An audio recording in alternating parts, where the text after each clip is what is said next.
अस्सलाम वालेकुम नाजरीन, मैं हूं रेहान नसीर और आप देख रहे हैं हमारा यूट्यूब चैनल हकीकत जानो। दोस्तों, अफगानिस्तान जनूबी एशियाई खित्ते में हमेशा से मरकज़े निगाह रहा है।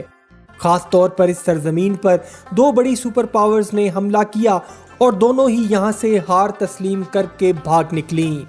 हालांकि अफगानिस्तान ना तो कोई अमीर मुल्क है और ना ही इसके पास कोई मुनज़्ज़म फ़ौज है।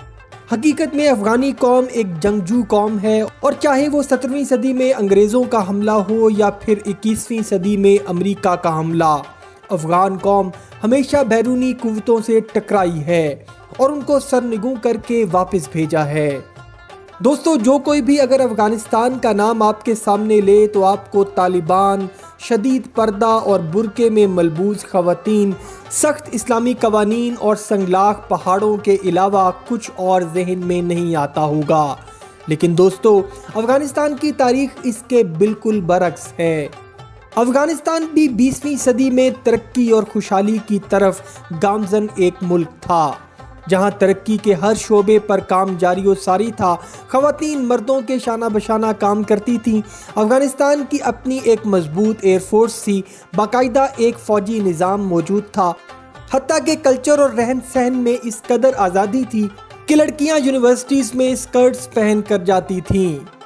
जी हाँ नाज़रीन, अफ़गानिस्तान में सकाफ़ती आज़ादी कभी इस कदर थी कि लड़कियां स्कर्ट्स पहन कर यूनिवर्सिटीज़ जाती थीं और काबुल में बड़े बड़े कपड़ों के ब्रांड्स फैशन शोज भी मुनक्किद करते थे। दोस्तों, हो सकता है आपको इस बात पर यकीन ना आए, लेकिन हकीकत यही है। हम आपको अफगानिस्तान की दिलचस्प और हैरान कुन तारीख बताएंगे इस वीडियो में। लेकिन इससे पहले अगर आपने हमारे चैनल हकीकत जानो को सब्सक्राइब नहीं किया तो बराए करम सब्सक्राइब जरूर कर लीजिएगा और साथ ही साथ बेल के निशान को भी दबा दीजिए ताकि ऐसी ही हकीकत से भरी वीडियोस का नोटिफिकेशन आपको मिलता रहे। दोस्तों, अफगानिस्तान का पूरा नाम इस्लामिक एमिरेट्स ऑफ अफगानिस्तान है। अफगानिस्तान की सरहदें Iran, Turkmenistan, Uzbekistan, Tajikistan, China और पाकिस्तान से मिलती हैं। अफगानिस्तान का दारुल हुकूमत काबुल है और अफगानिस्तान का कुल रकबा 6,52,864 मुरब्बा किलोमीटर है और रकबे के लिहाज से ये दुनिया का 42वां बड़ा मुल्क है। अफगानिस्तान में 99% मुसलमान और 1% हिंदू, बुद्ध मत और क्रिश्चियन आबाद हैं। मुसलमानों में 60% पख्तून, 28% ताजिक और 12% उज़्बेक और हज़ारा शामिल हैं और यहाँ की कौमी ज़ुबान फ़ारसी और पश्तो है। दोस्तों, अफगानिस्तान चारों तरफ से पहाड़ों में घिरा हुआ एक लैंड लॉक कंट्री है, यानी इसको कहीं से भी समुंदर नहीं लगता। अफगानिस्तान दुनिया के सबसे ज़्यादा मादनी ज़खायर रखने वाला मुल्क है, लेकिन वसाइल की कमी की वजह से इसका 1% भी अभी तक बाहर नहीं निकाला जा सका। इसकी मादनियात में लोहा, कुदरती गैस, क्रोमाइट और सोना शामिल हैं। दोस्तों, अगर अफगानिस्तान की तारीख पर नज़र डाली जाए तो हज़ारों साल पहले अफगान सरजमीन पर आराई कौम के शवाहिद मिलते हैं और आज की अफगानी कौम भी इसी कौम की औलाद में से है। 7वीं सदी ईस्वी में इसको मुसलमानों ने फतह कर लिया और 11वीं सदी ईस्वी में सुल्तान महमूद गजनवी ने यहाँ एक मजबूत सल्तनत कायम की। इसके बाद ये इलाका मंगोलों के कहर का भी निशाना बना और 16वीं सदी ईस्वी में यहाँ ज़हीरुद्दीन बाबर की हुकूमत रही और अफगानिस्तान को ही मरकज़ बनाकर उसने हिंदुस्तान पर हमला किया और मुग़ल सल्तनत की बुनियाद रखी। 18वीं सदी ईस्वी में अहमद शाह अब्दाली ने यहाँ सल्तनत कायम की और तारीख के पन्नों में अगर झांका जाए तो अहमद शाह अब्दाली ही वो शख्स था जिसने अफगानिस्तान को जदीद अफगानिस्तान की राह पर गामजन किया। 1839 में अंग्रेज़ों ने अफ़गानिस्तान पर हमला किया और फिर 1839 से 1842 तक अफ़गानों ने अंग्रेज़ फ़ौज का जमकर मुकाबला किया और अंग्रेज़ फ़ौज को अपनी जान बचाना मुश्किल हो गई।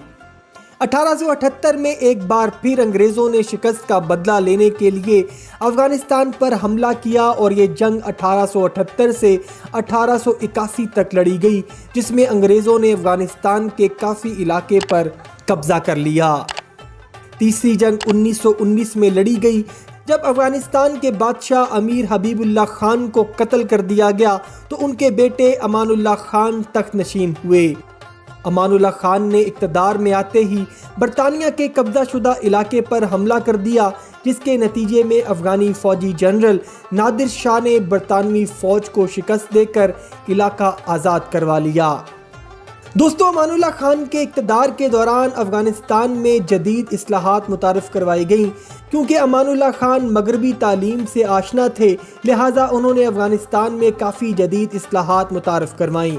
امان اللہ کے بعد جب افغان آرمی جنرل نادر شاہ افغانستان کا نیا بادشاہ بنا اور 1929 سے 1933 تک افغانستان کا بادشاہ رہا، اس کے دور میں افغانستان کی پہلی یونیورسٹی کابل یونیورسٹی کا آغاز ہوا اور بہت ساری اصلاحات متعارف کروائی گئیں، اور افغانستان میں ڈیموکریسی کو متعارف کرواتے ہوئے پرائم منسٹر کے عہدے کو متعارف کروایا گیا اور اپنی کیبنٹ تشکیل دی، اور افغانستان میں قانون، تعلیم اور سفارتی سطح پر کافی زیادہ اصلاحات کی گئیں۔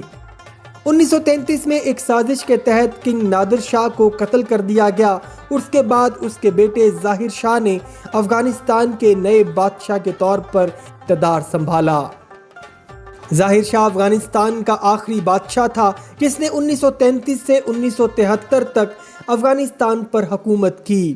ظاہر شاہ کے دور حکومت میں افغانستان جدت اور ترقی کی طرف گامزن رہا اور افغانستان میں انڈسٹریز کا قیام عمل میں لایا گیا، سیر و سیاحت کو فروغ ملا، آٹو موبائل انڈسٹری کو فروغ ملا، اور افغانستان میں مغربی طرز زندگی کو معیوب نہیں سمجھا جاتا تھا۔ لڑکیاں یونیورسٹیز میں اسکرٹس پہن کر جایا کرتی تھیں اور افغانستان میں بڑے بڑے فیشن برانڈز کے فیشن شوز ارینج کیے جاتے تھے۔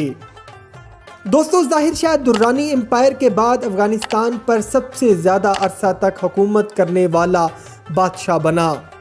1973 میں اس کو اپنے کزن محمد داؤد خان کی بغاوت کے نتیجے میں اٹلی جلا وطن ہونا پڑا، اور برسوں جلا وطن رہنے کے بعد 2002 میں ظاہر شاہ واپس اپنی سرزمین افغانستان میں قدم رکھ سکا، اور پھر 2007 میں 93 برس کی عمر میں کابل میں ہی وفات پا گیا۔ دوستو، 1989 میں سوویت یونین نے افغانستان پر چڑھائی کر دی اور کابل سمیت افغانستان کے کئی علاقوں پر قبضہ کر لیا۔ سوویت یونین کے خلاف افغان قوم ایک بار پھر متحد ہو گئی اور انہوں نے 10 سال طویل جنگ کے نتیجے میں سوویت یونین کو بالآخر افغانستان سے بھاگنے پر مجبور کر دیا، جس میں امریکہ اور پاکستان نے افغان مجاہدین کا بھرپور ساتھ دیا۔ سوویت یونین کے نکل جانے کے بعد افغانستان خانہ جنگی کا شکار رہا اور احمد شاہ مسعود اور دیگر قبائل آپس میں اقتدار کے حصول کے لیے لڑتے رہے۔ بالآخر ملا عمر کی قیادت میں 1996 میں طالبان نے افغانستان پر اپنی حکومت قائم کی، جو 2001 میں امریکہ کے افغانستان پر حملے کی صورت میں ختم ہو گئی۔ امریکہ نے 9/11 کا بدلہ لینے کے لیے افغانستان پر ایک بھرپور جنگ مسلط کر دی جو 20 سال تک جاری رہی۔ امریکہ نے ان 20 سالوں میں حامد کرزئی اور اشرف غنی کی صورت میں ایک جمہوری حکومت افغانستان میں قائم کی اور افغان فوج کو طالبان کے خلاف تیار کیا، لیکن 20 سال کی طویل جنگ کے بعد جب امریکہ بھی شکست خوردہ ہو کر افغانستان سے گیا تو افغان اشرف غنی کی حکومت اور افغانی فوج ایک ہفتہ بھی طالبان کا مقابلہ نہ کر سکی، اور دیکھتے ہی دیکھتے طالبان 20 سال کے بعد ایک بار پھر دوبارہ افغانستان میں حکومت بنانے میں کامیاب ہو گئے، اور اب کی بار طالبان پہلے سے زیادہ مضبوط ہو کر اقتدار میں آئے ہیں اور پورے افغانستان پر ان کا کنٹرول ہے۔ اور اب دیکھنا یہ ہے کہ طالبان افغانستان کی تاریخ کیسے لکھتے ہیں۔ امید کرتا ہوں دوستو آج کی ویڈیو آپ کو پسند آئی ہوگی۔ اگر ویڈیو پسند آئی ہے تو ویڈیو کو لائک، شیئر اور کمنٹ سیکشن میں اپنی رائے کا اظہار ضرور کر دیجیے گا، اور جاتے جاتے چینل کو سبسکرائب کر کے ہماری حوصلہ افزائی بھی کر دیجیے۔ اپنا اور اپنے گھر والوں کا بہت سا خیال رکھیے گا۔ اللہ حافظ۔